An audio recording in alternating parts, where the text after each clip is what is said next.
Добър ден, дами и господа! Краси Марков е на вашите екрани, разбира се. Това ще бъде едно малко по-различно видео за канала, защото за пръв път в този канал ще правя ревю. Ревю на нещо, така че ще помоля за малко снисходителност, защото това ще ми е абсолютно първото ревю. Вие вече видяхте бирол кадрите в началото. Преди всичко, държа да отбележа, това видео изобщо не е спонсорирано. Правя го, защото мисля, че ще е полезно на някой от вас. Тъй като, само една бърза скоба. Когато ходихме в Орцево, това видео ще ви излезе тук някъде горе, с бате Ванко Скот. Няма с кой друг, естествено. Тогава снимах с GoPro-то. Бях решил, че ще експериментирам, ще влогвам повече с GoPro-то, вместо с голямата камера. И един пичага ми беше писал в коментарите: видеото е много яко, обаче звукът е ужасен. И тогава се замислих, аз не е лошо да взема да си купа един хубав микрофон, защото до момента използвах такъв шотгън микрофон, който седи отгоре на камерата. Той не е лош на Rode. Аз съм използвал само единствено на Rode микрофони до сега. Обаче шотгън микрофона той хваща и много периферен шум. Той не беше професионалният модел на Rode Pro Plus, който нямаше noise cancellation, нямаше noise reduction, така че оправяш се, хваща всякакъв звук. И даже между другото бях снимал едно видео, което ще излезе след няколко дена, обаче го преснимах наново, защото го бях снимал също с GoPro-то, не ми хареса как стане и си казах: не, аз такъв звук не мога да пусна, ако ще го на някакво ниво, ще трябва някакво ниво, и затова изтрих целият клип и го преснимах наново. Няма как, понякога се налага. Така, микрофона, на който се спрях и реших да замена настоящия шотгън микрофон, е Rode Wireless Me. Това е едно супер симпатично микрофонче, т.е. те са две, защото са трансмитър и ресивър съответно. Тествах го, затова няма кутия, няма да правя анбоксинг, просто ще ви обясня някои технически характеристики, ще ви покажа тест малко по-напред във видеото, но съм много впечатлен от звука на този микрофон наистина. Колебаех се в интерес на истината между DJI и Rode, но както казах, използвал съм само единствено Rode до момента и затова си казах, продължавам с Rode. Те нямат слабо, в смисъл Rode правят микрофони, точка по въпроса, това е. И са австралийски. Веднага като отворих кутията, това, което ми направи впечатление, е, че двете микрофончета бяха сложени в една много симпатична отделна рамка, картонна рамчица, а зад нея беше това симпатично кълъвче с велкро, което даже отвътре е такова мекичко, за да могат да се пренасят микрофоните. Какво се съдържа в пакета? Съдържа се един трансмитър, един ресивър, два деткета, което често казвам, на мен това ми прилича повече на отрязана опашка от деткета, ама нали, това е друга тема. Два деткета, кабелчета две, едно за камера, едно за телефон, ако го ползвате с телефон, разбира се, и два кабела, които са USB-C към USB-C и USB-C към Lightning, съответно за Apple. Другото нещо, което ми направи много силно впечатление и затова не случайно казах, че си избрах пак Rode, те много се грижат за клиентското изживяване. Като отвориш кутията, да ти стане готино, че си купил тяхен продукт буквално. Защото двете микрофончета, първо, на гръбчетата им, където е щипката, ето тук, вие ще го видите сега на тия кадри, дето излизат, има съответните лепенки, за да ти казва кое какво е всъщност. Първи много голям плюс. Следващ плюс, както казах, кълъвчето, което са оставили вътре в пакета. И трети много голям плюс, който на мен ми направи супер силно впечатление. Самите микрофончета, корпуса им е доста гланциран. Сега пред вас даже ще махна стикерчето. Оп, ето го, Wireless Me се вижда. Какъв е недостатък? Това нещо, когато се сложи на някое място, то се вижда и съответно има отблясъци. Особено пък ако се снима в силно осветено помещение, както и тук в момента между другото, има съответно отблясъци, защото корпусът е прекалено гланциран. От Rode са се погрижили и са ни дали едни стикерчета, които са точно с формата на микрофончето. Отгоре са матирани, но не са пропуснали да сложат и логото на Rode. Страшна газария, много ме кефат такива работи между другото. Наистина просто ти прави год да си купиш техен продукт и да почнеш да го използваш. Сега, какво представляват самите микрофончета? Ето това е ресивъра. Готиното е, че това нещо може да се използва само. Тоест не е нужно да използвате трансмитера, слагате ресивъра отгоре на камерата и го ползвате като микрофон. Недостатъкът тук е, че тази щипка не може да се върти примерно и съответно той ще бъде насочен винаги към вас. Сега има вариант да се обърне, ако се влогва примерно срещу камерата и да е срещу вас, но е малко по-трудно. Първи минус, казвам веднага, нямат магнитни захвати. Тоест, разчита се само единствено на щипката, за разлика от DJI, които имат магнитно. Тези също имат в интерес на истината, обаче се плащат 35 лева допълнително, което сега 35 лева не мерси. Как се свързват? Ако използвате Android с USB-C или пък нов телефон на Apple, съответно с кабел USB-C към USB-C, ако пък използвате по-стар телефон на Apple, Lightning към USB-C, но при всички положения трябва да се свържат с кабел към телефона и ап. Това е един от минусите, поне за мен, мене, просто няма друг вариант освен с ап. Сега тук даже ще ви излезе едно видео, за да ви показвам как се свързват. Сега вече, както казах, аз съм ги тествал, затова апа съм си го свалил предварително, директно го отварям и когато се отвори, казва Please connect Rode device. Взимаме кабела, тъй като аз използвам Android, телефон на 5 години, но този телефон няма да го смена никога, докато не се разпадне целия, защото това е най-добрият телефон, който съм си купувал, Samsung Galaxy S10. Мерси. Та взимаме кабелчето USB-C към USB-C, няма абсолютно никакво значение кое от двете устройства ще вземете, дали трансмитера или ресивъра. В случая аз взех трансмитера, USB-C, порт има отстрани и директно го включвам към телефона. В момента, в който се включи, това е много готино, че приложението веднага го разпознава. Това е трансмитера. На него имате само две възможности. Едното е Gain Assist, другото е LED. Сега ще ви обясня какво представляват и двете. И защо избрах Rode?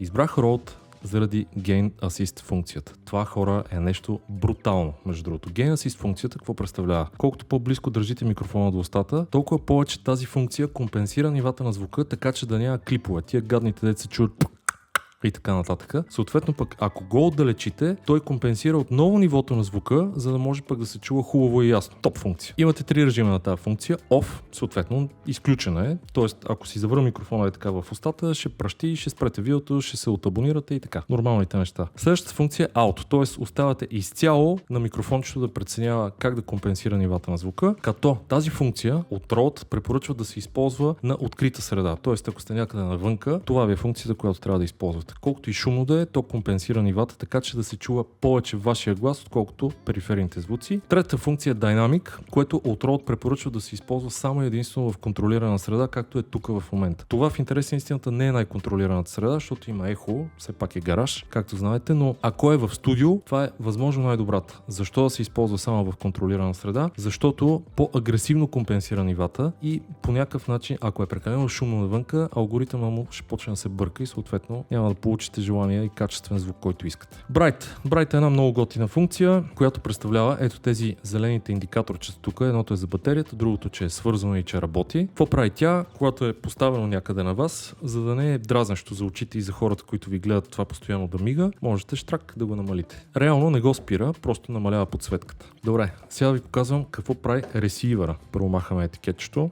штрак. Включваме ресивъра, бам, веднага го разпознава. Ето сега тук има вече малко повече функции. Ще ви разкажа за всяка една от тях. Mi Mic. Какво представлява това? Първата функция. Това е, което ви казах, че микрофончето може да се използва самостоятелно, без да е нужен трансмитера. Слагате го на камерата и започвате да записвате. Gain Assist, абсолютно същите функции, съответно ако го използвате само него. Mid Level. Това е много ключова функционалност. Имате три режима. Low, Mid и High. Това са нивата на звука. От Rode препоръчват да намалите нивата на звука на камерата почти до 0, но да не ги спирате, защото ако ги спрете, съответно тя няма да приема звук.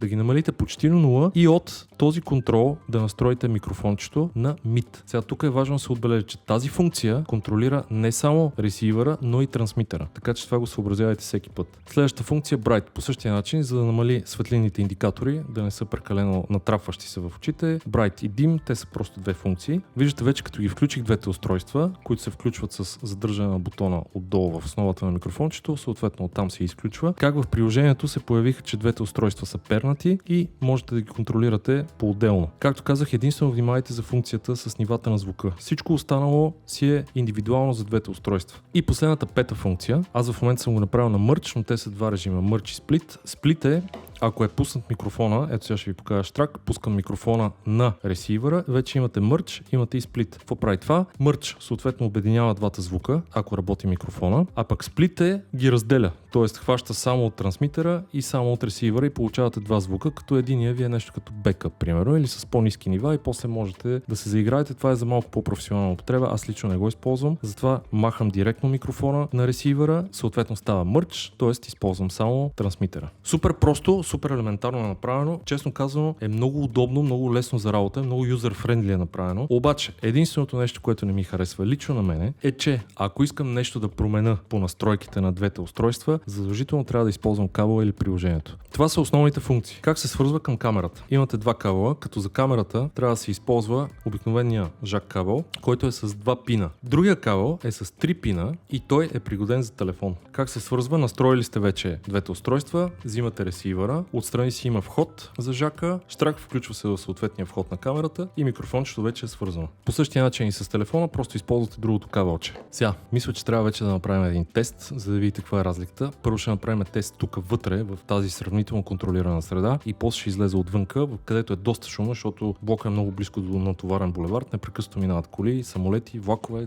Просто тук е тотален леш. Перфектната среда да се тестват. Добре, айде сега да видим как звучи тук в тази среда. Добре, за целите на теста ще сложа и опашката от котката, все пак за да е максимално изчистен звука. Тя се слага много лесно, има едни малки зъбчета, които ако погледнете отгоре върху самото микрофонче, има едни малки клипчета, където трябва да се напаснат и с леко завъртане штраква и е готово, монтираме. Добре, махам този микрофон и започваме с теста.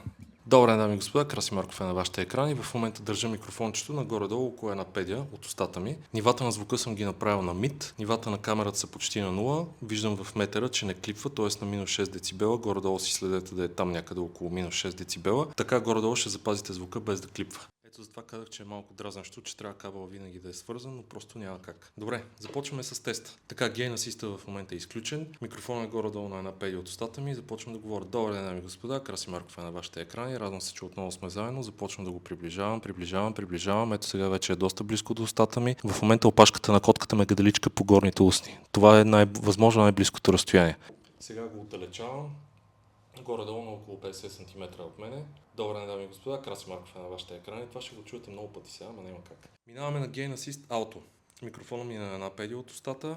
Добре, дами и господа, Краси Марков е на вашите екрани. Радвам се, че отново сме заедно. Приближавам. Започвам да тествам микрофона все по-близо и по-близо до устата. И в момента съм максимално близо до опашката на котката. Тая котка ме рише много хубаво, между другото. Явно се е къпала с скъп шампуан. Да, така сега започвам да го отдалечавам. Някъде горе-долу на около 50 см в момента от устата ми с Auto Gain Assist функция. Може да пишете между другото долу в коментарите как звучи в определените ситуации. И сега Dynamic функцията, горе-долу на една педия разстояние от устата ми. Сега няма да казвам добър ден, дами и господа, нарочно го казах малко по-силно, за да видим как компенсира нивата на звука. Приближавам до устата, все повече и повече. Отново е максимално близо, в момента говоря буквално в микрофона и опашката на котката. Да, много хубаво ме рише, както казахме. Така, започвам да го отдалечавам. И сега, днеска времето ще е хубаво, говоря на вече на доста по-голямо разстояние, около 50 см с Dynamic функция. Сега обаче ще направим един друг тест. Dynamic функцията е включена, сега ще говоря тихо, ще говоря малко така, за да видим какво се хваща. Горе-долу на около 30 см от устата на микрофона.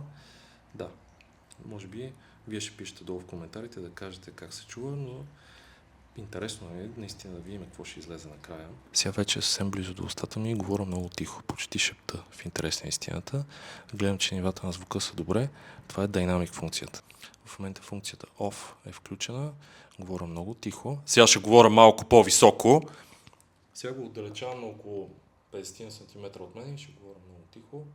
Отново продължавам да говоря. 1, 2, 3, 4, 5, 6 проба. Говоря доста тихо. А сега говоря доста високо. Ще помоля да ме слушате. И сега минаваме на аутофункцията. Ще направим същия тест. Сега започвам да говоря много тихо. Горе-долу на около една педия от устата ми е микрофона. Ето сега го доближавам все повече и повече до устата ми. Мисля, че това е достатъчното разстояние. Почти максимално близо е. А пък сега ще го отдалеча и ще продължа да говоря така тихо. Говоря тихо. Сега ще започна да говоря малко по-високо, защото започвам да се изнервям, че тук започва да ми става прекалено топло. Сега ще трябва да излезем навънка, защото ми е интересно как ще звучи навънка. Така, първи тест. В момента Gain Assist е на Off. Микрофона ми е на около една педия от устата. Започвам да говоря. Както може би чувате, тук е ужасен шум. Прекрасно време е, точно 1:30 на обед. Гърми, приближавам микрофона, приближавам. В момента е максимално близо до устата. В момента говоря буквално в микрофона. Сега започвам да го отдалечавам. Ето минават автобуси, коли, тук е някаква лудница, горе-долу на около 50 см е вече от устата на микрофона. Gain Assist на Auto го включваме. Започваме от тук 50 см някъде горе-долу от устата ми. Проба, 1, 2, 3, проба. Приближавам да продължавам. Мале това не знам даже как не ги обърках тия думи, като ви казах.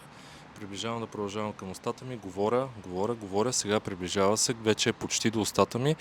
В момента е точно в космите на опашката на котката. Говоря в тях. Да, вече може би страничен шум е малко по-намален, нямам представа. И минаваме на Dynamic функцията. Микрофонът е максимално близко в устата ми. Започвам да отдалечавам, говоря. Продължават да миляват коли, доста е шумно тук, вече е на около 30 см от устата ми. Продължавам да го отдалечавам, в момента е на около 50 см някъде от устата ми микрофона, с включена Dynamic функцията, минават автобуси, тотално мазало. Сега това, което ще направим е Dynamic функция с тихо говорене. Добър ден, дами и господа, Краси Марков е на вашата екран и в момента говоря доста тихо, като микрофона е на някъде около 50 см разстояние от устата ми. Сега ще започна да говоря малко по-високо. Микрофона е на около 50 см някъде от устата ми с включена Dynamic функция. Сега с включена Dynamic функция, максимално близо до устата, точно мина камион, който е прекрасно за целите на тестовете. А сега ще говоря максимално високо, като е доста близо до устата ми микрофона и съм на открита среда. Мина и автобус, супер. Минаваме на аутофункция, говоря доста тихо, ето говоря сега доста тихо, открита среда. Тук е много динамично, говоря, 1, 2, 3, 4, 5, 6, започвам да го отдалечавам микрофона, като продължавам да говоря доста тихо. Надявам се, че вече ме чувате, микрофона е на около 30 см от устата ми, започва все повече да се отдалечава, като в момента е някъде на около 50 см от устата ми. Може би сигурно вече не ме чувате, затова сега ще говоря малко по-високо от това разстояние. И сега микрофонът е максимално близо до устата ми и ще говоря високо, даже извибрира самия микрофон.